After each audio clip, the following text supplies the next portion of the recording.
continuer à parler de cette distinction entre le local et le national avec nos partenaires de la presse régionale. On va à Lyon retrouver Romain Blachier. Bonjour Romain, merci beaucoup d'être avec nous, éditorialiste à Lyon Mag. Et dans Lyon Mag, cette semaine, votre édito décortique le scrutin présidentiel dans la métropole de Lyon. Quels enseignements vous en avez tirés ? Alors, plusieurs choses déjà. Bonjour. On est déjà dans une situation dans laquelle il y a peut-être de moins en moins de spécificité des grandes villes en France. C'est-à-dire que chez moi, le vote change très très fréquemment. Avant, c'était une capitale de l'UDF. Ensuite, c'est devenu une capitale du Parti socialiste. Ensuite, on s'est retrouvé dans une situation dans laquelle La République en marche est devenue un bastion de la ville de Lyon. Ensuite, c'est les Verts qui ont fait un raz-de-marée moins de 2 ans après.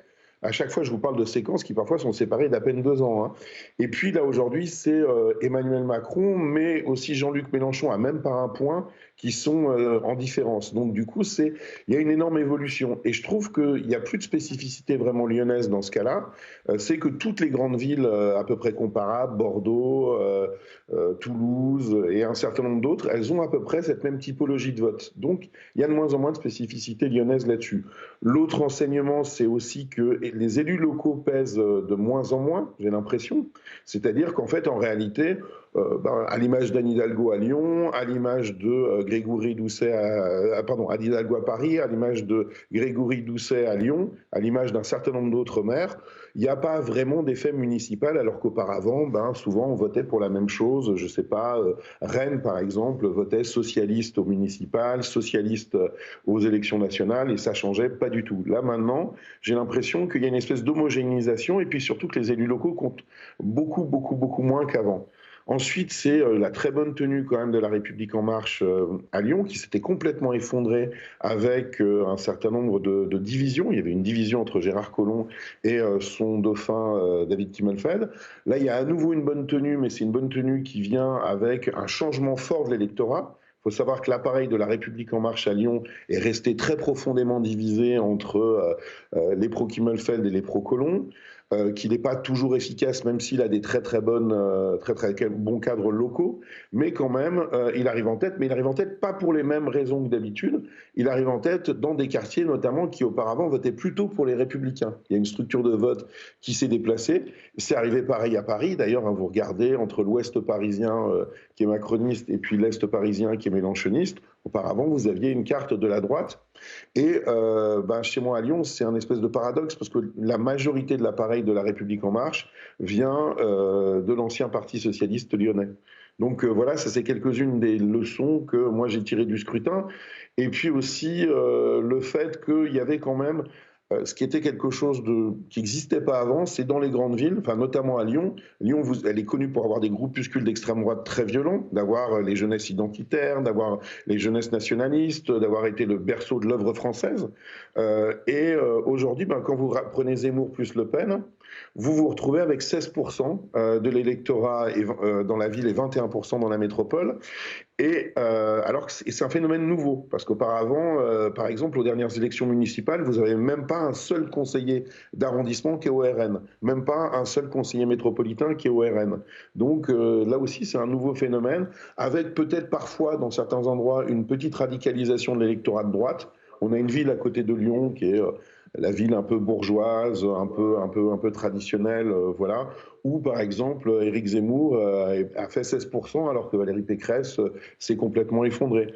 Dans le 6e arrondissement de Lyon, qui est un des plus cossus de la ville, il y a aussi un sursport de Zemmour. Romain, vous avez une question pour Martial ? Oui, alors moi ma question c'est, est-ce qu'il n'y a pas un énorme paradoxe en ce moment entre le fait que les 3 premières forces qui sont arrivées en tête au présidentiel, à savoir donc en premier tour, à savoir donc Emmanuel Macron, à savoir donc le RN et à savoir donc Jean-Luc Mélenchon, ces 3 partis-là, ils ont très peu d'implantation locale en fait en réalité. C'est-à-dire que autant l'implantation locale, vous avez le Parti socialiste qui existe encore dedans, LR qui est un parti extrêmement bien implanté au niveau local, mais par contre aucune de ces 3 forces qui sont arrivées en tête au présidentiel au premier tour n'a d'implantation locale très forte. Il y a effectivement il y a quelques villes RN, mais c'est pas grand-chose. Il n'y a aucun conseil départemental, aucun conseil régional. On se rappelle de la Pardon, parce que le temps file, on va écouter la réponse de Martial à votre question.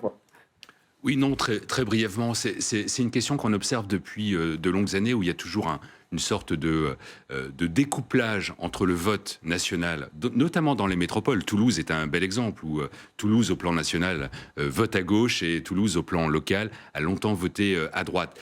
Ça veut dire tout simplement qu'effectivement, les électeurs arrivent à dissocier les enjeux locaux des enjeux nationaux. Ce qui est dit est très intéressant pour la métropole de Lyon, parce que effectivement, on voit que dans toutes les métropoles, globalement, le Rassemblement national et d'une certaine manière, Éric Zemmour n'ont pas réussi à percer ces métropoles. Alors, est-ce que c'est dû à un déficit d'implantation ?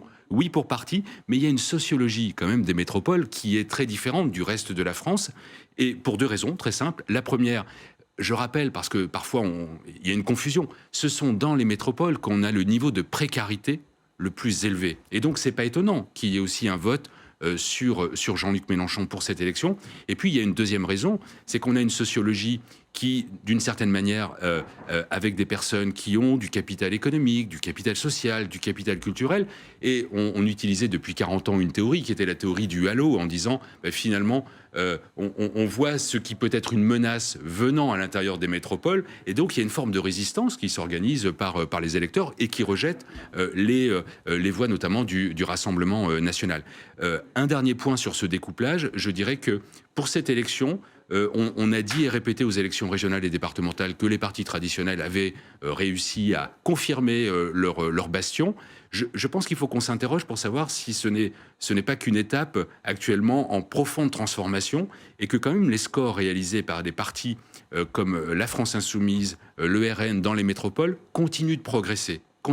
Donc je pense qu'on est dans une phase de transformation, et je ne serais pas surpris qu'on observe pour les prochaines échéances nationales une poursuite des gains obtenus par des partis qui habituellement ont beaucoup de mal au plan local à s'installer dans les métropoles. Oui, on suivra ça avec vous, Martial. Merci beaucoup d'avoir été avec nous. Merci Romain Blachier.